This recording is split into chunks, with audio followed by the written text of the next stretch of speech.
Embrace that shit poster energy, because I got news for you.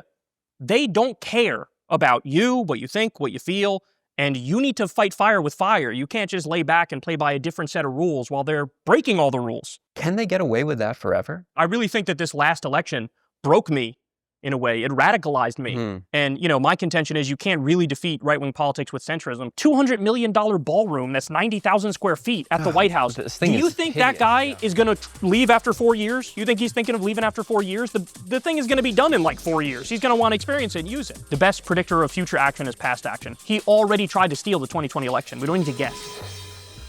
Welcome to Doomscroll. I'm your host, Joshua Citarella.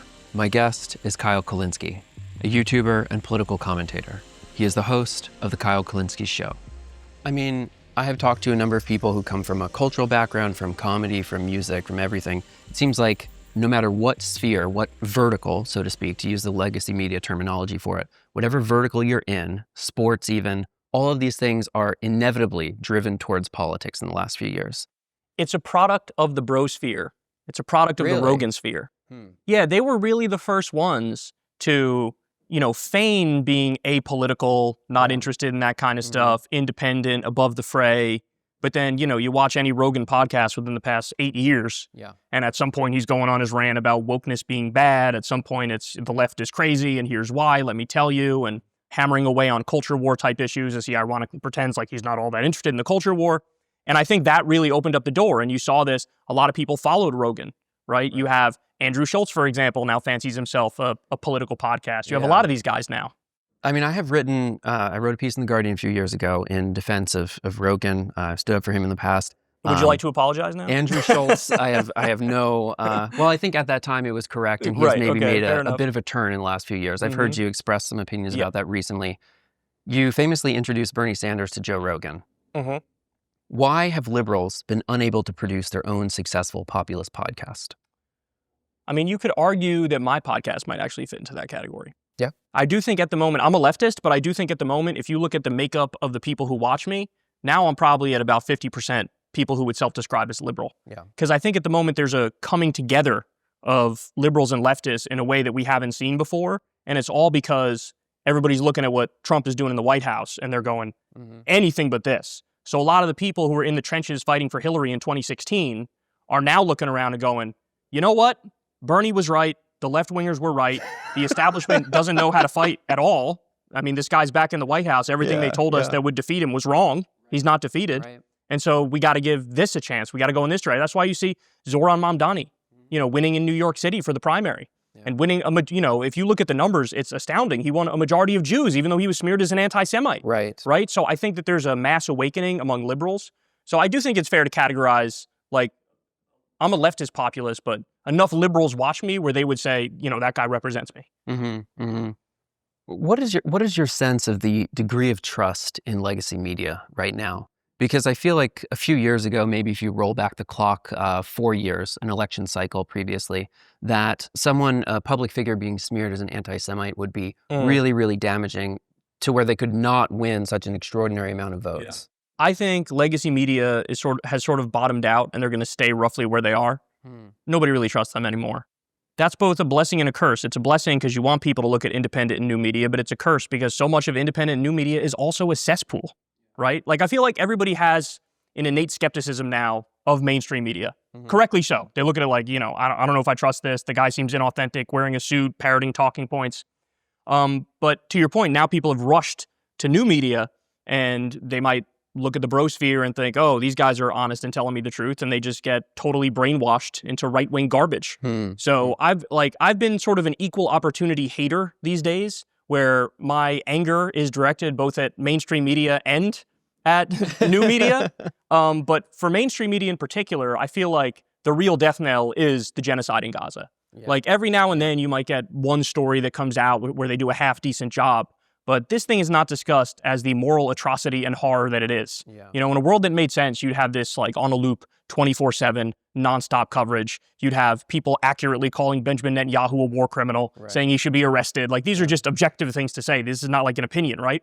And they don't do that. And I think that's one of the main reasons, especially with younger people, why they still have this burning, passionate hatred for mainstream media. And I don't foresee it getting better. I think it's only going to get worse. But at the same time, the advertiser money really props them up.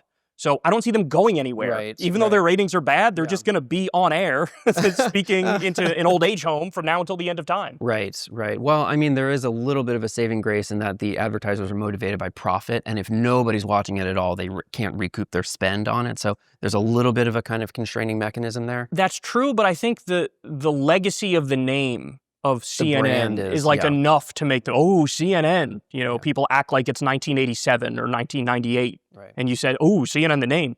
And so I do think that it's a ghost town, but at the same time, I think the advertisers might be silly enough to say, yeah, go ahead, give them the money, keep them afloat. Well, they had the whole market dominated, right? They had it cornered because there was no alternative for a long time. And they also had a more robust fact-checking department and editorial gatekeepers. And this is in the theory of value as it pertains to media, the restrictions on the flow of capital, basically not being able to buy placement in legacy media, is what built up all of that value, right? And now what's happening is that you're seeing these brand names basically sell off their credibility to the advertisers as you have this rise of the other sphere.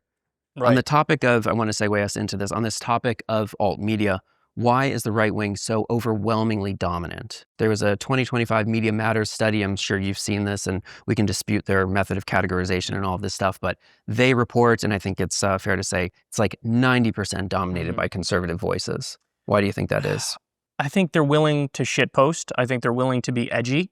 I think they're willing to, push boundaries. They're willing to do the things that naturally and organically get more eyeballs on them. And I think that's tied into, you don't start overtly political. You start with just something interesting and edgy, and then eventually you become political. Yeah. Again, it's like the Rogan thing that we talked about before. And they're willing to do that. Whereas I feel like people on the left, there's still a little bit of an aversion to be actually edgy, actually push boundaries, actually hey, look at me, get some attention by doing something crazy. Yeah. And I think we suffer as a result of that. And yeah, hearing those numbers is, that's a dagger to my heart too. 90%, that's what that study said, 90% right wing. Yeah. Oh my God, we got a lot of work to do, man. Speaking of being edgy, you recently called the president, I'm just checking my notes here, a fat retard. How do you consider your online presence on X or Twitter or what have you? What I've learned from is the right. I learned from the right because I look at them be the most unhinged, relentless bullies and freaks you've ever seen in your life and get rewarded for it. And it looks to me like people and voters reward strength more than anything else. And so there's something about the bully that actually is appealing to people. They might not like to admit it, but it's true. And so what I'm doing is copying the tactics of the right in an attempt to defeat the right. And we're seeing this now with the gerrymandering fight too, right? You have we're going to get 5 more seats in Texas. And then Gavin Newsom goes, okay, well, we're going to wipe that out and do 5 more Democratic seats in California. And then you have Beto O'Rourke comes out. Beto O'Rourke, who's a corporate Democrat, he goes, fuck the rules. There are no rules anymore. There are no referees. Whatever you do, we're going to do the same shit. And that's the mentality that people on the left have been screaming for the Democrats to have for the longest time. And I feel like just now people are beginning to get it. So what I would do is I would encourage anybody who's a liberal or a leftist, embrace that shit poster energy, embrace that I don't give a fuck energy, because I got news for you. They don't care about you, what you think, what you feel. They understand how to gain power and how to exercise power. And you need to fight fire with fire. You can't just lay back and play by a different set of rules while they're breaking all the rules. And so that energy really came. I really think that this last election broke me in a way. It radicalized me. Watching Trump get in the White House again, it makes you feel like, okay, well now I don't even give a fuck anymore. I'm throwing haymakers in every direction, right? I'm going out like Scarface at the end of Scarface. I'm shooting say hello to my little friend, right? And it turns out that actually works. Turns out that gets more eyeballs on you. Turns out that gets more people interested in what you're saying. Turns out people look at that and go, yes, you're a fighter. You represent me. Thank you. Keep doing it, right? And that's something that even I didn't realize until very, very recently. Just the extent to which you really got to fight hard and go balls to the wall and just call. It's okay. The right is very clear. They have political enemies, and they call them out day after day. Right. We need to be clear in the opposite direction. But my enemies are not trans people. My enemy, it's not immigrants. My enemies are the billionaires and the fascists. And so that's where I aim 24/7 and try to attack. Yeah. On this topic of the corporate Democrats, there's been a lot of talk in the last few months about particularly young men, but just young people in general, moving towards the right. And a lot of struggle to explain why this is. 15 points for young men, 11 points for young women. And I think of our generation and growing up with like the work of Thomas Frank, right? I had a very clear idea that there's a story that explains how the Democrats went from being the labor constituency to this corporatist party. And, maybe if you're growing up in Gen Z, you just don't have the historical memory. You haven't known anyone who ever experienced that transition. What was the story that you grew up with? What made you think, or people of our age, that the Democrats were like the party of the working class? Well, it was just, the right was insane. Like everything was evangelical, fundamentalist Christianity, fuck gay people, they shouldn't have the right to get married. It was like social authoritarianism mixed with economic insanity where you want to give more tax cuts to the rich and you want to destroy the social safety net. And looking at that, it was just a default option that you go with the left. And the left at the time, it's counterculture in the sense that if you're out there when we were kids saying gay people should have the right to get married, people are like, oh, but now, thankfully we've reached at least that one. But it was never really a question. And then and I don't know about you, but for me, in the Bush era is when I really opened my eyes to politics because it was very clear to me, this war is based on nothing. Saddam Hussein didn't attack us. Saddam Hussein had nothing to do with 9/11. Like, what are we talking about? Are you kidding me? They were trying to link Saddam to Osama. That was total BS. Then they moved the goalposts and said, Saddam has weapons of mass destruction, which number one, he doesn't. Number two, even if he did, the idea that he's going to launch on Cleveland any minute is absurd. So there was just this default liberalism and leftism where you felt like anything but this, man, anything but this. And the Democrats at the time paid lip service to being anti-war, or at least more anti-war than the Republicans. And that sort of led to our, our political awakening. And then we had the torture and everything that Dick Cheney and Bush did. And look, at some point, the right got really good at lying. And that's the story of the Trump era, is, pretending he's anti-war, pretending he's going to look out for the working class, then getting in office and doing more war and outsourcing more jobs and destroying the working class. And I really think that, the young people today, the ones who moved right, they fell for the two-step. They fell for the lies. Because for all of Trump's flaws, he certainly feels authentic. He sounds authentic. He sounds like he's shooting from the hip and telling you what he really thinks. And so they think like, oh, okay, this guy seems more honest than Kamala Harris, but that's not true. And that's why we are where we are. Well, there's a problem in that. I feel like most people living in the US just like have not felt the impact of a policy on their lives for as long as they've been alive, right? It's just been this kind of slow drift towards neoliberal privatization. And so if you haven't really felt the benefits of participating in politics, then vibes is kind of really powerful. That's true, yeah. But now what they're about to realize is with this big bullshit bill that just passed where they kick 17 million people off their Medicaid, now you're going to feel it. And by the way, the Republicans put like a little buffer zone in there where it's like, oh, that kicks in 2026 and this other thing kicks in 2028. So when those things hit, the Republicans are going to go, oh, look, it's happening under the Democrats. Right. That's their dirty trick that they're doing. But this bill kicks 17 million people off their Medicaid, kicks 3 million people off food stamps. This is going to be a horror show. I really don't think people get how bad this is going to be for the country. Right. Yeah, no kidding. A lot of directions I want to take this. Very quickly on this topic of counterculture. It is unimaginable to people of our age that there is a right-wing counterculture now, right? That this is an edgy, transgressive identity for like Gen Z kids. How do you explain this shift versus like growing up with the idea of being oppositional or like anti-hegemonic power was a left-wing identity by default? Yeah, I would say that the right is just lying. And they're good at it, that's the thing. They always try to rebrand as being edgy and being counterculture, but by definition, right-wing politics can't be edgy and can't be counterculture because the whole point of right-wing politics is to protect the hierarchy and the power structure, right? The whole point of left-wing politics is the opposite, to go after the hierarchy and the power structure. And that's what people need to realize is that, you've been had if you really think right-wing politics is transgressive. How is it transgressive that Trump just cut taxes for the wealthy and raised taxes for the working class? How's that transgressive? How's it transgressive when you give corporations all the power? How's it transgressive when you bomb Iran, bomb Somalia, bomb Yemen, and do all the things that we feared he was going to do? None of that is transgressive. Yeah, I guess they would say, oh, the fact that he goes after trans people is transgressive or whatever, but that's bullshit. Trans people have no fucking power. They have no power. They're not hurting anybody. They're not ruining anybody's life. They're just trying to live their own life and be as happy as they could be.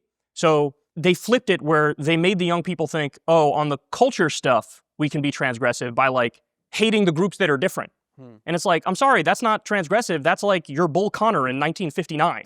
You know what I'm saying? It's the opposite of transgressive.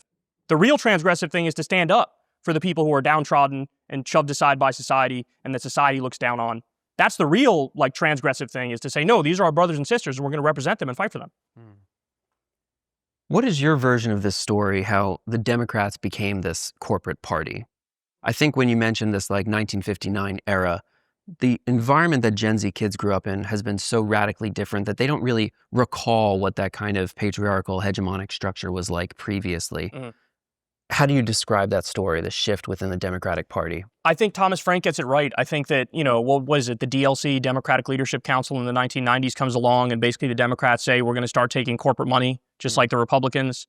And that made it so the Democrats, instead of just representing the unions, instead of representing the teachers, instead of representing the lawyers, they decided, okay, well, now we got to also represent these corporations. And so you had the rightward shift of the Democratic Party. You had the repeal of Glass-Steagall. You had welfare reform under Bill Clinton. And that led to what effectively was an identity crisis for the Democrats, because then, from then on, you had the Democrats being a centrist party and the Republicans staying a right-wing party. And, my contention is you can't really defeat right-wing politics with centrism because it's toothless. It's mealy-mouthed, it's toothless, it's conceding half the argument to the right. And so I think what we're going through now is this tumultuous period where Democrats are being forced to redefine themselves and figure out a way forward. And I think what they're going to realize is the only way forward is to go to the left. I mean, you're even seeing this now around the issue of Gaza, that now Democrats are trying to find their bearings. And I think that on this issue and a lot of issues, Democrats are going to have to realize you don't really have a choice anymore. I think the Democratic base is being radicalized in a similar way to how the Republican base was radicalized in 2016, how Trump just took over the whole party in a hostile way. Yeah. I think what the Democrats are going to realize is the first candidate, Hassan Piker said this the other day, the first candidate who goes on the debate stage and says, Israel can suck my dick, is going to win in a fucking landslide. And people are going to realize, like, oh, so what you need is a Trump of the left who's willing to say the things and willing to get ahead. And so I do think we're in a transitionary period now. But yeah, we lived through the corporatization of the Democrats, where, you had Bill Clinton, you had Barack Obama, the audacity of hope. Everybody felt like, oh, maybe he'll be like another FDR. Wrong. He was like a slightly less bad Bill Clinton, right?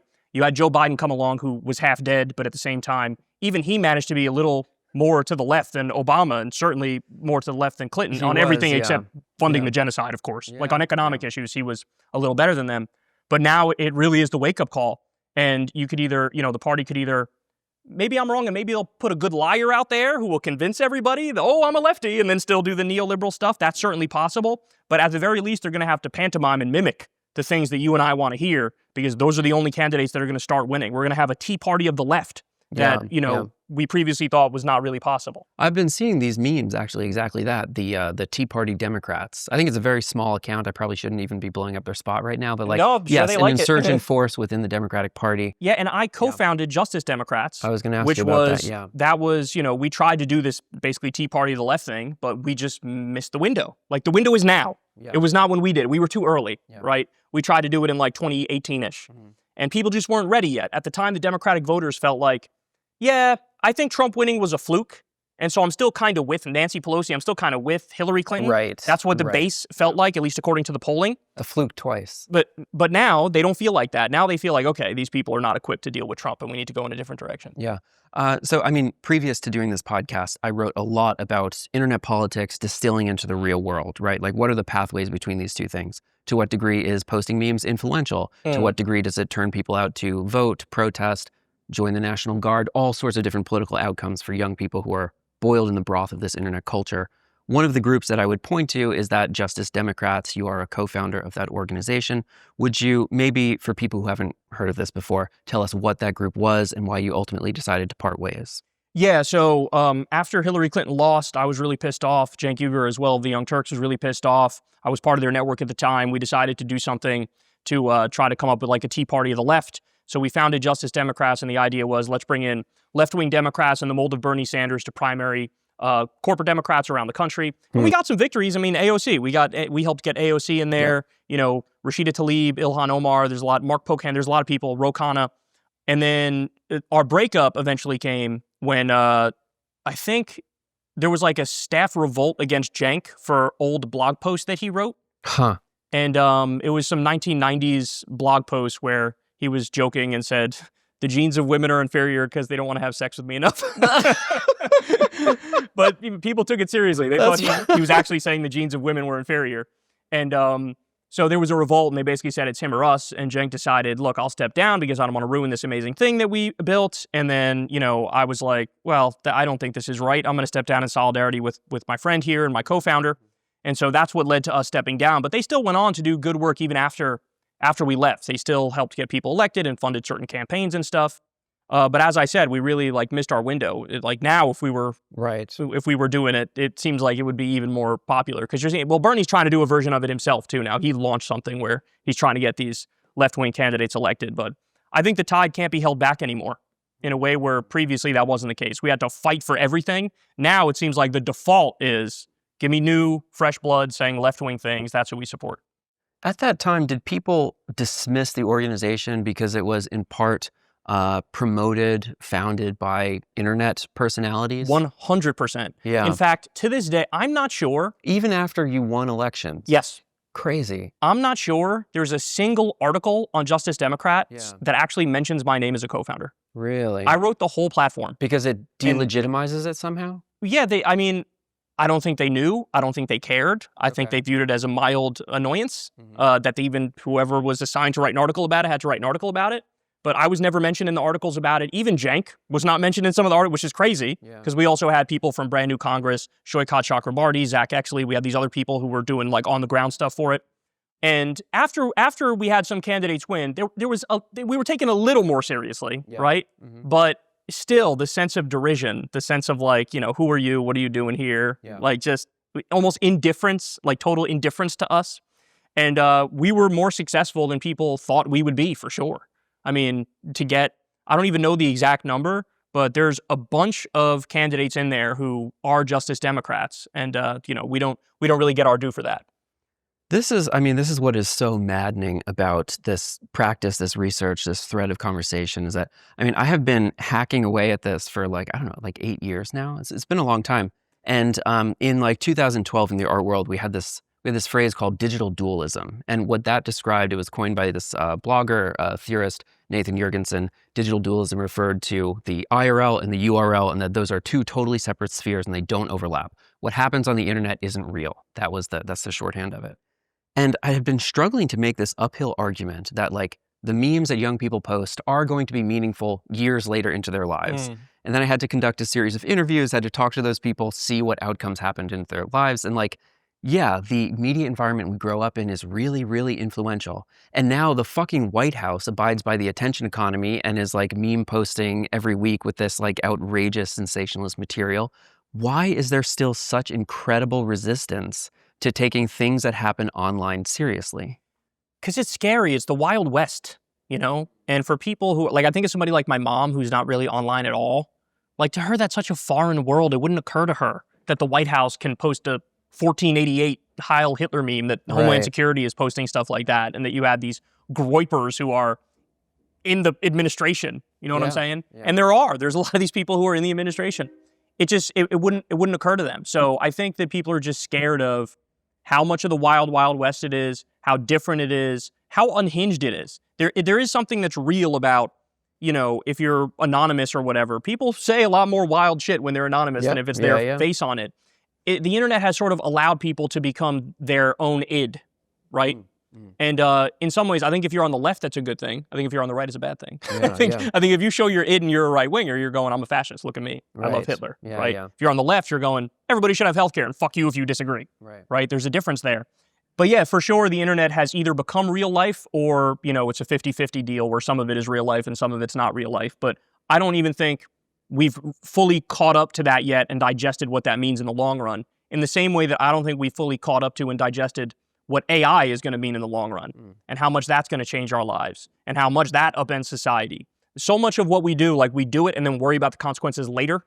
And I don't know how much longer that's going to work,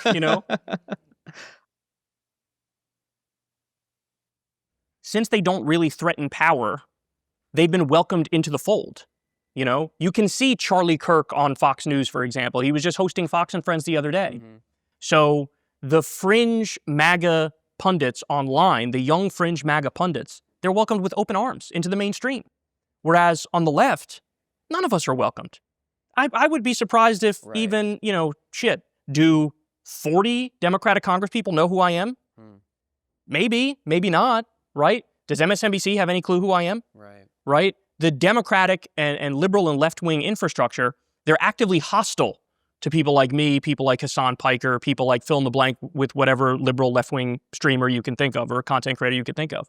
And they will be at a permanent disadvantage unless they let people like us shape the messaging and also genuinely listen to our ideas. But of course, since we really challenge power and they're, partly in bed with power, that's why they want to keep us at an arm's length. You know what I'm saying? You can't really represent Lockheed Martin and also eat lunch with Kyle Kulinski the same day. That's going to be tough, yeah. Yeah, because I would call that out. And then, you become an enemy. They're spending tons of money, like hundreds of millions of dollars on this space to try and make their own, liberal Joe Rogan, so to speak. They're trying to penetrate this media space.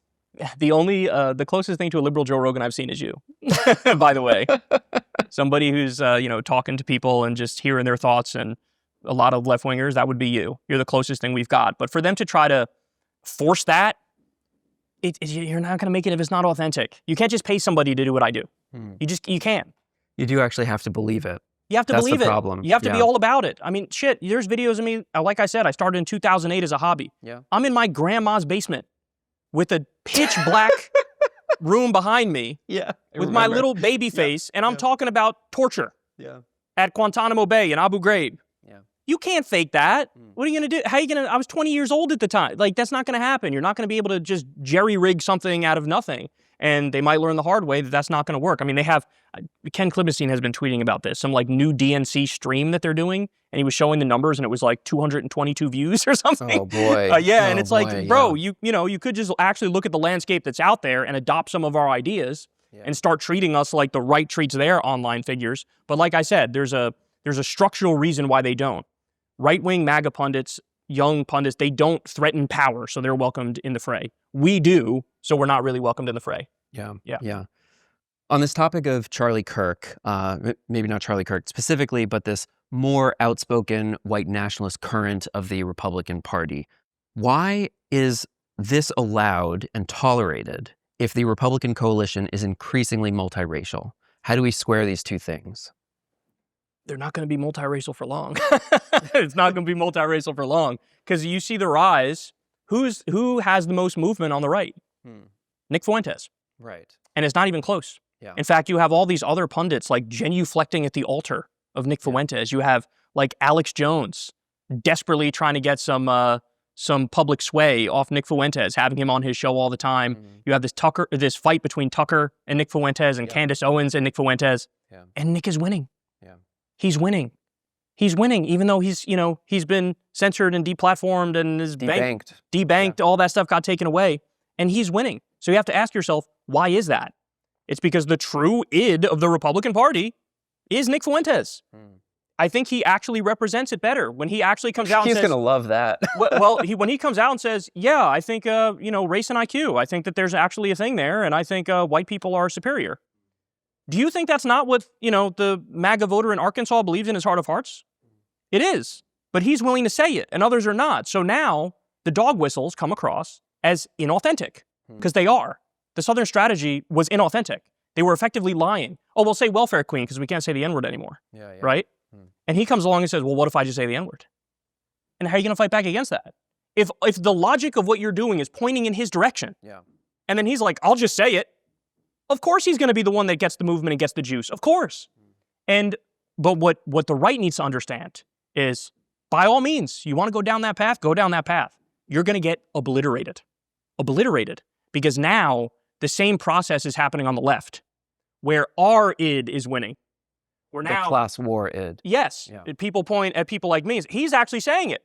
He's saying fuck the billionaires, and nobody should be a billionaire. Tax these motherfuckers. Kyle's saying maybe gulags weren't a horrible idea. Looking at the fact that we got concentration camps being built now by Trump. You said it, I didn't. Rounding up innocent people and sending them in there. So in the same way that he's got movement on the right, it's people like me that have movement on the left. And, the Midas Touch Network, and they're liberals, but at the same time, they're going to all the Bernie and AOC rallies, and they're repeating a lot of the same things we're repeating, talking about the torture at Alligator Alcatraz. And you are seeing it, the country is fundamentally sort of moving towards a breaking point in a sense, Yes. because you have the rise of outright white nationalist stuff on the right, and then on the left, you have the rise of, at the very least, we can call it democratic socialism, but it may even be further than that. And it really is true when people say it's socialism or barbarism, right? Yeah. And that we're getting to that breaking point now. Yes. And that's why you see the movement that's happening. And that's why you see Nick Fuentes being the most popular on the right and people like us most popular on the left. And everybody who's in that, anybody trying to do the whole enlightened centrist thing in the year of our Lord 2025, good luck. Very tough. Very tough right now. Nobody's interested in I have a nuance point. Like, nobody's interested in that. This is a fucking bar fight. Yeah. And somebody's coming at your neck with a broken beer bottle trying to stab you in the jugular. You gonna try to fucking negotiate with that? Is that what you're gonna try to do? Because it's not gonna work. I want to get back to Charlie Kirk in a second now, but you mentioned democratic socialism. Previously, you had identified as a social democrat. I understand these terms are very much in flux. How far is too far left for you right now? I don't have a good answer to that question. And the reason I don't have a good answer to that question is because I truly have been radicalized by the right in a way that I didn't think was possible. When I'm out there calling myself a social democrat, that's under the assumption that everybody is willing to play by the same rules, everybody's willing to be reasonable, everybody's willing to concede a point when a point is correct. It seems to me like social democracy is the true moderation, is the true middle ground, is the true, like, as long as everybody's got their head screwed on right, we can make this work, right? When you look at what Trump is doing, you look at Alligator Alcatraz, you look at CCOT, the Supermax prison, you look at these concentration camps being built all over the country, you look at rounding up innocent people, no due process, no habeas corpus, sending them there. You look at masked ICE agents. The reason why they're wearing masks is because they know what they're doing is illegal. You look at bombing Iran, bombing Somalia, bombing Yemen, doing all these horrible things. You look at the trade war, which is spiking inflation, spiking unemployment. You look at all these things, and then at the same time, you see Trump's approval with the Republican base go up. All that stuff I just mentioned went up to 94% in one poll, went up 2 or 3 points after all the Epstein stuff. He was outed as a pedophile human trafficker. Yeah, that I was going to ask you about that. Like, what the fuck is going on? His numbers went up after being outed as a pedophile human trafficker, bro.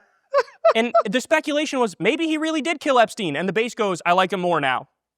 Right? Who was the president when he was killed? It was Trump. But he would have killed him to cover up being a pedophile. Correct. And that stuff How was is already out that there. better? I don't know. It doesn't have to make sense, but this is what he does. So at the same time, all that's going on, and the Republican base is going, we love this even more. At that point, I'm looking at this and I'm like, I don't understand you guys.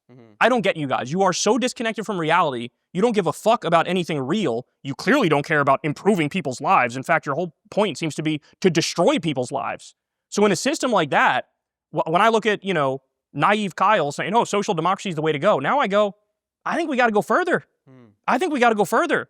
We can't fucking allow shit like this. I mean, it sounds crazy to say something like re-education camps, but when you look at how insane the right has gotten, how can we just go back to, you were just cheering as your neighbor who's done nothing wrong to you got dragged kicking and screaming and sent to a concentration camp? You approve of that? You're okay with that? And I'm supposed to wake up tomorrow and go to work with you and chit-chat with you at the fucking water cooler? Right. Who are we kidding? So I feel like I don't have a good answer for that, but all I can say is we probably have to go further than social democracy because to counterbalance the insanity on the right, it's going to take a hell of a lot more. Even just to get us back to baseline, it's going to take 2 terms of a Democratic president who's on it and can actually get shit done. And that's just to get us back to baseline where Medicare functions, Medicaid functions, Social Security functions. We refund the pediatric cancer research that Elon Musk cut. We bring back Meals on Wheels. Neoliberal baseline, you mean? Yes, just the neoliberal baseline. That's how much we are in hell right now. Yeah. And so my appetite for any sort of dialogue or moderation with the right or nuance is just gone. I don't want to hear shit from them. They can shut the fuck up and go away forever and let the adults run the country. To watch part 2 of this episode, you can support the show on Patreon. I'm going to read you a quote. We can choose to use this or not. So, Kyle, I know you're a huge fan of Nick Fuentes. You're really into streaming. You love the political content. I'm going to read you this quote. I'd like to hear your thoughts about it. The Cold War ended 30 years ago. Zoomers weren't even alive at the same time as the Soviet Union. Nobody under the age of 30 gives a shit about big government in quotes. This socialism/capitalism dialectic is ancient. It's not just even relevant anymore. That dichotomy simply does not describe the world we live in. This is just boomer anachronism. Young people literally don't own anything and are looking at a life of debt and wage slavery. We are coming to terms with the consequences of globalization and industrial technological society. Virtually all forms of authentic identity, community, and tradition have been vaporized. This is the world that Zoomers are inheriting, and the old people want us to be concerned about something called socialism, which nobody can even define. Of the things I'm concerned about in my future, big government isn't one of them. We have the biggest government in the history of the world. How would you even measure the size of government? This is going to go on for a little while. Is it spending? Is it personnel? Constitutional authority? It's a completely nonsensical term, and even if you could come up with a metric, it would be irrelevant. Imagine telling some underemployed 25-year-old college grad in Ohio that government spending as a percentage of GDP went down this year. Oh, cool, by the way, I can't afford healthcare. Nobody cares about Ronald Reagan. Fuck the free market, Ben Shapiro should be taxed at 100%, and if that makes him leave, then good. How should we understand these new, what I would call class resentment, if not class consciousness? How should we understand these currents that are emerging on the right? I don't believe them. I don't believe them. There's a video of Nick Fuentes from a couple years ago that I played on my show. And in that video, he talks about his deep, seething hatred of the poor. And he repeats it over and over again. And he says, I love the rich. I want to be rich. I want to be around rich people. I hate poor people. Fuck poor people.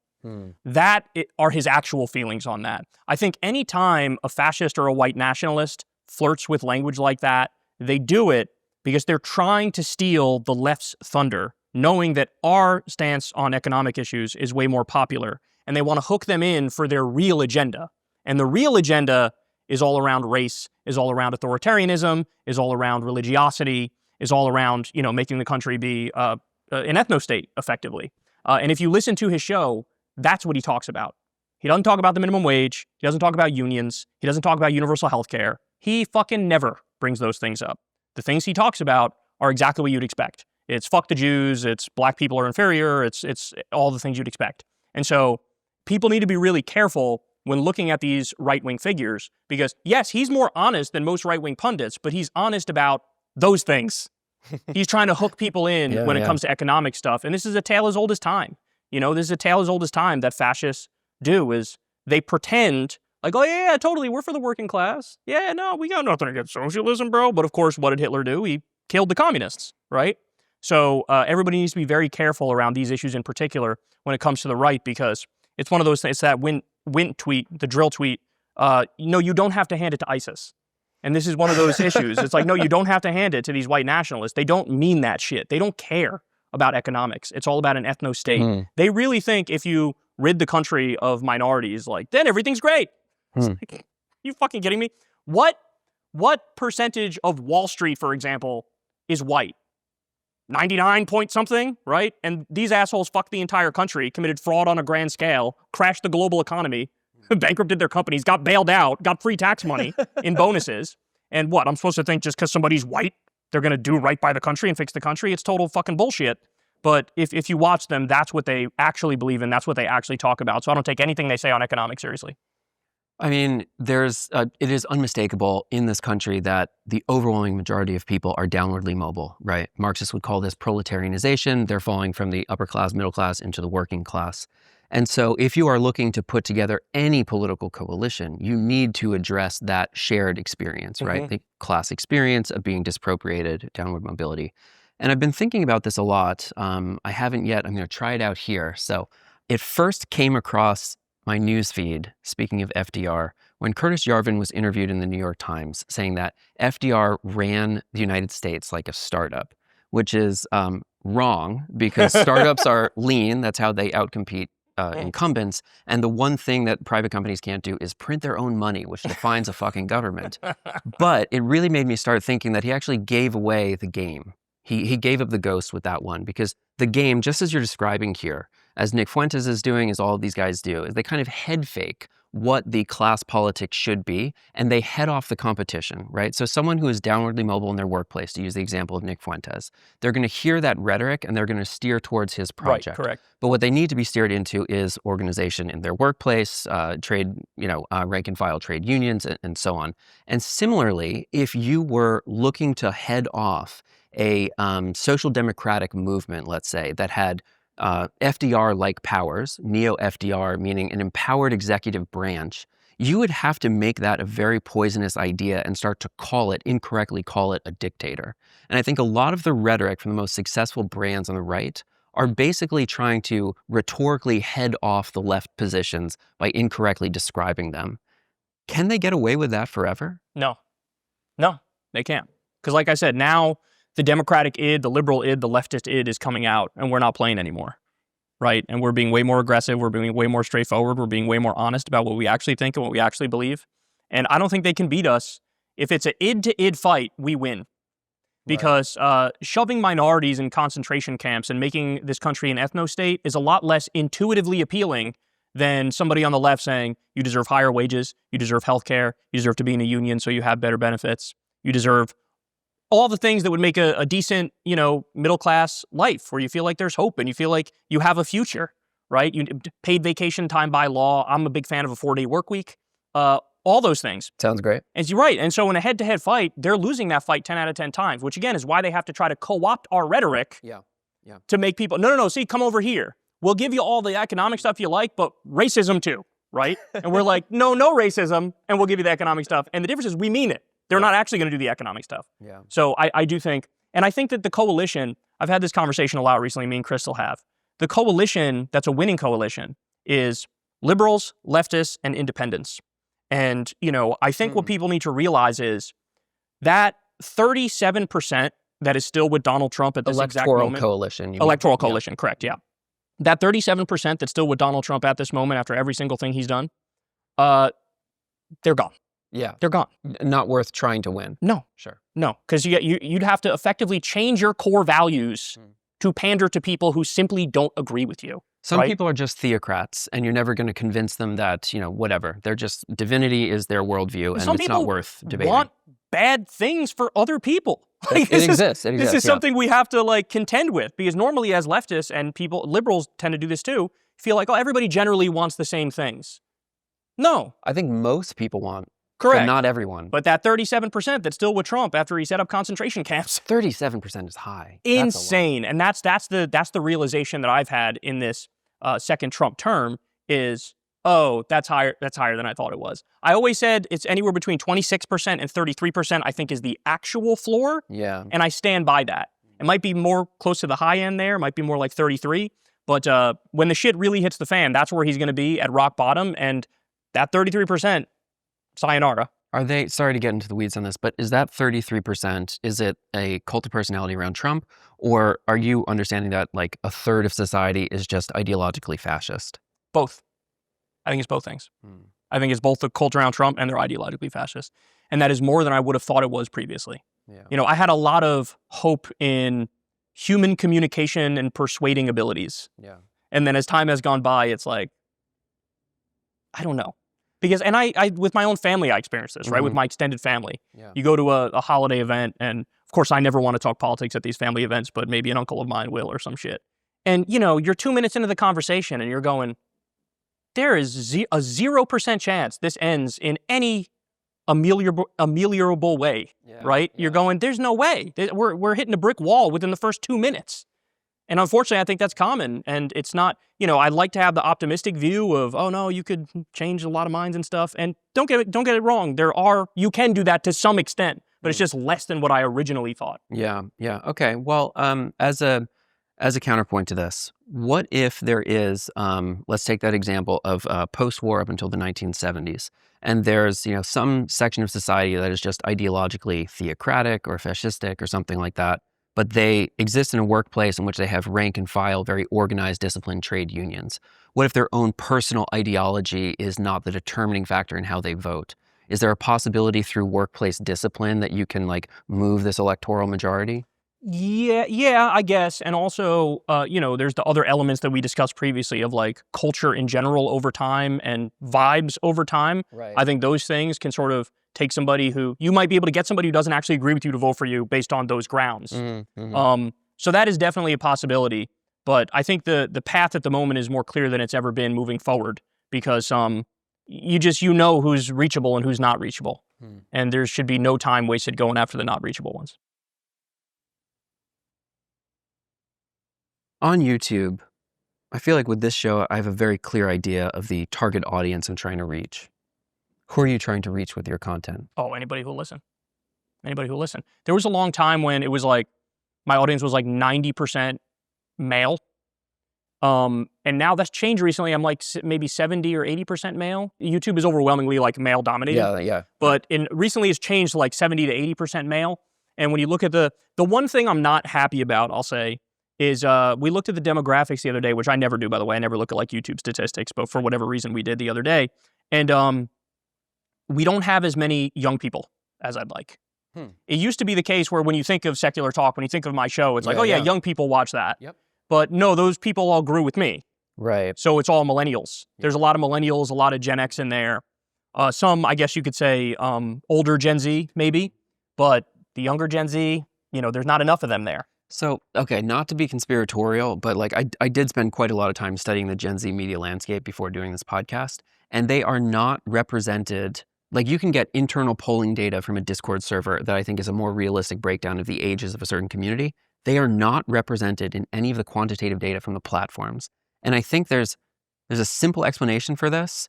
One, I think they're often just logged in under like their parents' account or some other account where they don't have an email address because they're like 12. Like, okay, literally, when I was studying the media, I'm looking at these meme accounts and seeing how they behave and what kind of like ideological propaganda materials they're putting out.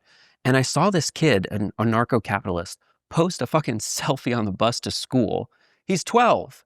Like, this is not represented in the data anywhere. Okay. And then I found out, oh, that's the case for all of these fucking accounts. Okay. That communist account who's posting about like Kropotkin and Bordiga is 15. I know because now I've met these people. They're young men who are adults, who are college graduates, who are in the workforce.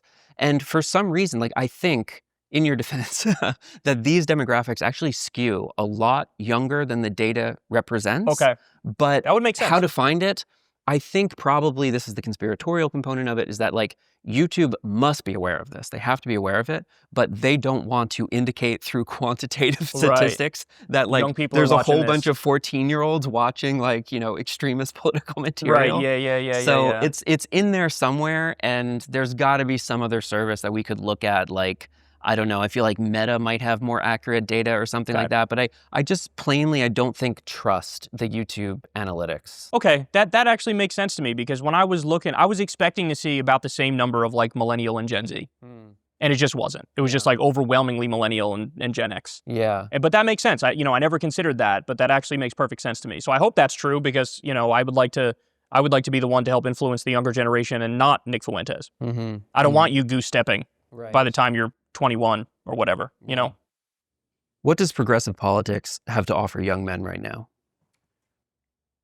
Everything. First of all, I'd say literally everything is political, from when you wake up till when you go to sleep. Every single thing you do, every single thing you say, where you go to work, where you go to school, all of that is political. Do you have student loan debt? Well, if we go in a left direction, what if I told you school was free, college was free? Elementary school, middle school, high school, all that stuff is free. It's paid for by tax money. Nobody thinks about it. Nobody talks about it. It just is paid for, right? Why not do the same thing for college? Instead of having people saddled with student loan debt and going, into the real world $100,000 or more in debt. I mean, that's horrible. It's a horrible scenario to be in. That's just one example. Do you smoke weed, right? Do you want to live in a place where they can lock you up for that? Or do you want to live in a place where, you're free to do as you please? When you go to work, do you want to make $7.25 an hour, or do you want to make $15 an hour or $23 an hour? Well, that's going to hinge on, do you have good minimum wage laws? Are you in a union? Can the union give you benefits, paid vacation time, and things of that nature? So literally everything you do is political. Being on the left just means, hey, let's create a society that isn't hell. That's how I would describe it. And that's why this isn't rocket science. A lot of the things we need to do, other countries have already done. Almost every developed country has one version or another of a universal healthcare system. Right. Where you get healthcare and it gets taken care of and you don't owe a penny. That's it. You're done. Why don't Americans know this? I mean, look, there has been a massive propaganda effort to try to hide stuff like this. I mean, I remember even back during the Obamacare debates, you turn on Fox News and they're talking about how Obama's going to kill your grandma, right? There's death panels, right? Yeah. And it's like, these people are so off base. Like here's Obama not even trying to shoot for the stars and actually do universal healthcare and get everybody covered. Just like hey, can we get like some more people covered? Yeah. And they say, oh my God, you're a communist, you're a socialist, you're trying to kill everybody, you're Che Guevara. Right. And like, so we're up against these corporate behemoths. And there's a whole industry built on exploiting people when they're at their worst for healthcare. I mean, all health insurance is a middleman that robs you and gets in between you and your doctor. And like, I call it a mafia. It is. It's a mafia. Yeah. And I don't know, there's just a tremendous amount of propaganda that sort of buries the reality of the situation. I mean, most Americans don't even know that we're like one of the only countries that doesn't have paid vacation time by law. Right. Virtually every other country has paid vacation time by law. We don't. I heard a theory recently that is on purpose so that Americans can't go to other countries and realize how much better it is. I mean, it kind of makes sense, right? Like if you had like, I don't know, in Europe, you get like seemingly anytime I email with someone from Europe, they're all on holiday for like, I don't know, 6 months out of the year. Yeah, they take like all of August off. Yeah. Right, exactly. And if Americans had a month to like travel and like go see Europe, for example, they'd be like, wait, like the food isn't poisoned and people can go to the doctor and like the streets are clean and it's like everything is nice. What if I told you that you could have a summer vacation every year for the rest of your life? Just like we had a summer vacation in school. You know, you get, oh, summer's off. Yay, hooray. I tell you that communism killed 100 billion people. I flew in Venezuela. But that's the thing is like people don't know that this is on the menu. This is on the table. We could actually create a better society where people get paid better. People have the basics taken care of. People can have time off and enjoy their lives. People can actually search for meaning in their lives and not just be forced as a wage slave to do whatever your boss wants you to do, 24 hours a day, 7 days a week. And so that's what progressive politics has to offer. It's absolutely everything. And I don't think people really realize the hell world that we currently live in. I mean, we are living in a dystopian capitalist hellscape right now. And if they don't know it now, they're going to know it very soon, especially since you have Elon Musk slashing the pediatric cancer research for kids, Meals on Wheels getting cut, Medicaid getting cut, even Medicare was cut in that bill because there was a sequester in it. So people are going to learn the hard way that this is the direction we went. We chose the bad path. Yeah. Do Democrats stand a chance in 2028? Yes, if it's a free and fair election, they're going to win in a landslide. Okay. Because like, here's the thing. They're not saying anything and they're not doing anything and they're running and hiding, right? And they're betting on the right is going to implode because they're so terrible. That's the Carville strategy. And here's the thing. That will work. But here's what they don't understand. It will work better if you actually fight. Like, the right is going to lose either way if it's a free and fair election. The question is, do you want them to lose by 3 points or do you want them to lose by 12?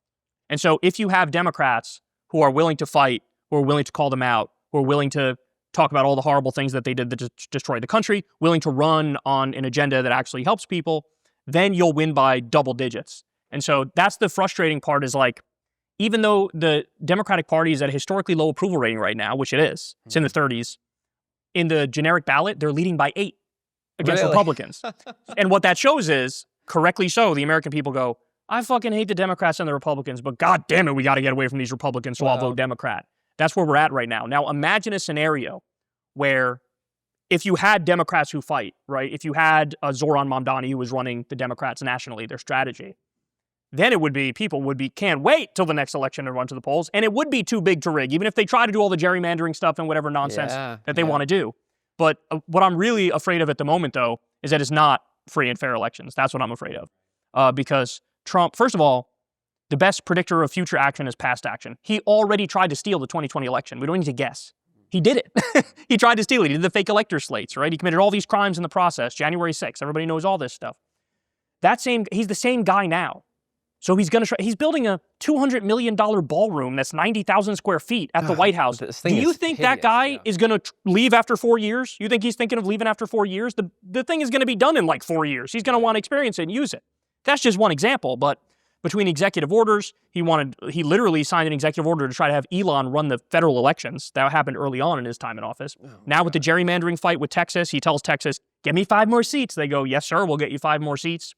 You got that? I mean, it can get ugly. It can get ugly. I really think they're going to try to steal it, and I really think that people need to take that threat seriously because we're dealing with a rogue regime that they blow off court orders too. Even if a court says, hey, you can't do this, you can't do that, they blow it off.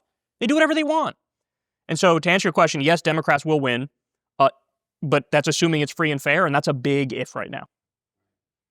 Kyle Kulinski, I'm a huge fan of your work. It's fantastic to meet you, and thank you so much for coming. Thanks for having me, man. Appreciate it. Thanks for listening. To watch part 2 of this episode, you can support the show on Patreon.